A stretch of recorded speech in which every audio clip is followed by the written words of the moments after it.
हे viewers, good morning. और today's target है CDP EVS और टेक्स्ट बुक को कंप्लीट करना। सीडीपी में यूनिट 1 और ईवीएस का ट्रैवल का मैंने सोचा था, बट मैंने थिंग्स वी डू किया था, जिसमें हमें क्लॉथ्स वाला सारे चैप्टर को कंप्लीट करना है क्लास 6, 7 और 8 से।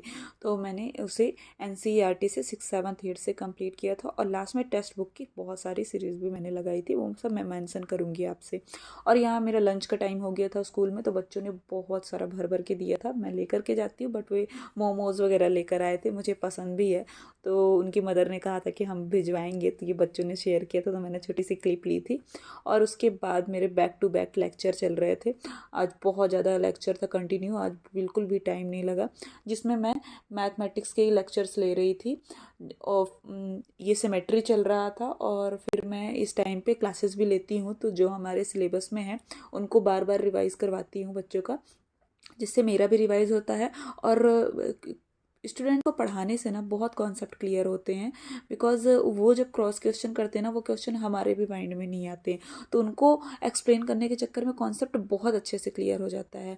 तो ये सिमेट्री वाला पोर्सन था। और इस तरह से मैं अपने ट्यूशन क्लासेस में भी 7th 8th के भी बच्चे आते हैं, तो उनके भी चैप्टर्स जब मैं लेती हूँ तो उनको डिटेल में पढ़ाती हूँ, उससे मेरा भी रिवाइज होता है। तो कुछ चैप्टर्स मेरे भी क्लियर हो जाते हैं बहुत अच्छे तरीके से।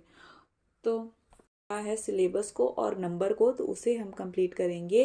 तो जो मुझे मिल रहा था मोबाइल से, मैं उससे पढ़ रही थी, और जो मेरे हैंड रिटन नोट्स बन गई थी उससे मैं कर रही थी, और बुक से कर रही थी जो भी टॉपिक थे। तो इस तरह से आज मेरा ईवीएस कंप्लीट हुआ था। मैं आपको नोट्स भी दिखाऊंगी। और फिर टेस्ट सीरीज़ मैंने लगाए थे। टेस्ट सीरीज़ के लिए मैं टेक्स्ट बुक की लगा रही हूँ, उसके कुछ क्वेश्चंस भी दिखाऊंगी, और मैं आपको अपने नंबर भी शेयर करूँगी कि मेरे कितने नंबर आ रहे थे चैप्टर को रीड करने के बाद में।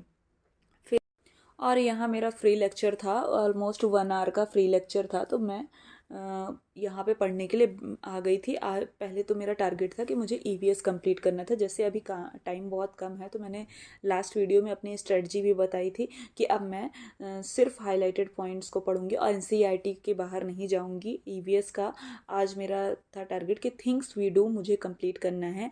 थिंग्स वी डू में हमें क्लॉथ्स वाले चैप्टर्स पढ़ने हैं, जिसमें 3 से 5th स्टैंडर्ड तक तो हमें ईवीएस पूरी कंप्लीट करनी ही करनी है। और उसके साथ में जो एक्स्ट्रा है उसमें class 6 chapter 3 fibre to fabric, class 7 chapter 3 fibre to fabric, and class 8 chapter 3 synthetic fibre and plastic.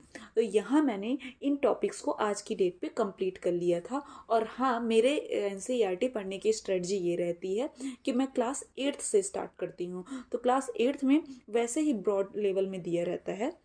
Synthetic fibre and plastic chapter 3 को मैं पढ़ रही थी। तो जब क्लास 8th से मैं पढ़ रही थी, तो क्लास 7th और क्लास 6 में बहुत कॉमन थे, तो मुझे नोट्स भी ज़्यादा बनाने की ज़रूरत नहीं पड़ी। और मेरा ऑलमोस्ट 3 to 4 पेज में पूरा नोट्स कंप्लीट हो चुका था, और बहुत कम टाइम भी लगा था। तो इस तरह से थिंग्स वी डू को मैंने कंप्लीट किया हुआ था, और मैं उसी को रीड कर रही थी, रिवाइज कर रही थी, और बैक साइड जो भी है हाईलाइट कर रही थी। और फिर मेरे आज के टारगेट में सीडीपी भी था यूनिट 1 में बहुत ज़्यादा कैप्चर कर रहा है सिलेबस को। मैं रूम पहुंच गई थी, ये टमाटर वगैरह लेकर आई थी। इसकी भी एक अलग स्टोरी है कि मैं एक दिन पहले भूल गई थी शॉप में, तो आज मैंने रैंडम पूछा उनसे, तो मिल गया मुझे। वो जानते हैं कि मैं टीचर हूँ, तो बहुत अच्छा ही बिहेव रहता है। वो अपने फ्रिज में स्टोर करके रखे हुए थे, तो उन्होंने मुझे दे दिया और मैं लेकर के आ गई थी। तो इस तरह मेरे पास बहुत सारे टमाटर हो गए थे, क्योंकि मैंने आज के लिए भी ख़रीद लिए थे ऑलरेडी। मुझे नहीं पता था कि मुझे मिल जाएगा। फिर इसके बाद ट्यूशन क्लासेस स्टार्ट हो गई थी। ट्यूशन क्लासेस मैंने कंटिन्यू लिए, ऑलमोस्ट 3 आवर की मेरी क्लास रहती है ट्यूशन की। तो उसमें भी मैंने आज इन्हीं चैप्टर को कंप्लीट किया हुआ था। और क्लास 8th का एनिमल लिविंग ऑर्गेनिज्म, मैं आपको यहाँ बताने वाली हूँ कि क्लास एनिमल के लिए हम कौन सा एनसीईआरटी से चैप्टर पढ़ने वाले हैं। और आप स्ट्रेटजी यही वाली फॉलो करिए जो मैंने बताया, आप हायर क्लासेस से स्टार्ट करिए। तो एनिमल के लिए चैप्टर 9, और class 7th chapter 2 nutrition in animals, chapter 7 weather climate and adaptation of animal in climate, class 7th का ही chapter 11 transportation in animal and plants, class 8th chapter 9 reproduction in animals, chapter 7 conservation of plants and animals. तो animal का मेरा next day की planning है, उसे मैं complete करूँगी। बहुत ब्रॉड भी है ये सिलेबस। इसे कंप्लीट करने के बाद में मैं आपके साथ शेयर करूँगी कि क्या क्या इंपॉर्टेंट है जो हमें बिल्कुल भी नहीं स्किप करने चाहिए। तो let's come to the EVS things we do में आज मैं आपसे शेयर करूंगी कि हमें कौन सा टॉपिक बिल्कुल भी स्किप नहीं करना चाहिए और कौन सा इंपॉर्टेंट है। मेरी नोट्स वगैरह सब कुछ प्रिपेयर हो चुकी है। सो अब मैं स्टार्ट कर रही हूँ क्लॉथ्स वाला चैप्टर, जो कि class 8 synthetic fibres and plastics है। इस चैप्टर में हमें फाइबर्स के टाइप्स, 2 टाइप होते हैं, सिंथेटिक एंड नेचुरल फाइबर्स, इसे हमें कंप्लीट करना है। टाइप्स ऑफ सिंथेटिक होते हैं वो बहुत डीप क्वेश्चन पूछ सकता है। रेयॉन, पॉलिएस्टर एंड एक्रेलिक, ये मेरी नोट्स बन चुकी है। इसमें एक एक्टिविटी थी, वो एक्टिविटी मैं आपके साथ शेयर करूंगी कि हमें 2 टाइप के क्लॉथ्स लेने हैं और एक सिंथेटिक होना चाहिए और एक नेचुरल फाइबर होना चाहिए। जैसे नेचुरल फाइबर में जैसे आप कॉटन के क्लॉथ्स ले सकते हो और सिंथेटिक में आप नायलॉन के कोई क्लॉथ्स ले सकते हो। उसे हम सोक करेंगे मग में। वाटर की क्वांटिटी हमारी सेम होनी चाहिए, 2 बकेट में हम रखेंगे और उसमें हमें सेम अमाउंट ऑफ वाटर डालना है। हम पीसेस को उसमें डालेंगे क्लॉथ्स को और फिर निकालेंगे, तो 1 पीस जो है उसमें ज़्यादा वाटर एब्जॉर्ब कर लेगा और दूसरे पीस में जो है वो कम वाटर एब्जॉर्ब करेगा।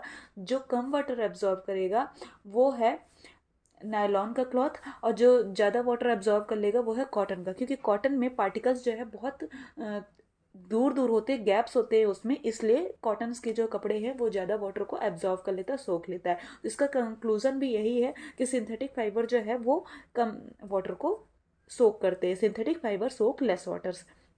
थर्मोसिटिंग, थर्मोप्लास्टिक एग्जाम्पल्स, टेफलॉन जो है वो बहुत बहुत इंपॉर्टेंट है। और इसके साथ ही आपका क्लास 7 का, जब आप क्लास 8 कर लेंगे तो क्लास 7 का स्टार्ट हो जाएगा। और यहाँ पे सिल्क वॉर्म की पूरी प्रोसेस दी हुई है, सिल्क की प्रोसेसिंग है और टाइप्स ऑफ सिल्क है, uses of health hazard, asthma, bronchitis disease हो जाती है, रिस्पायरेटरी प्रॉब्लम हो जाती है, स्कैबीज और स्किन प्रॉब्लम होती है जो सिल्क के फॉर्म में सिल्क में काम करते हैं। टाइप्स ऑफ सिल्क होते हैं मलबरी, एरी, तसार, मूगा। और प्रोसेसिंग ऑफ वूल को हमें यहाँ पे एक्सप्लेन करना है कि what is sharing, soaring, sorting.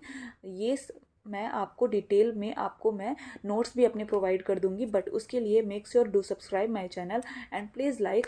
और ये प्रोसेसिंग ऑफ वूल में हेल्थ हैज़ार्ड एंथ्रॉक्स की हो जाता है, बेसिलस, ये बैक्टीरिया से होता है, बेसिलस एंथ्रेसिस होता है, सॉटर डिसीज होती है ये।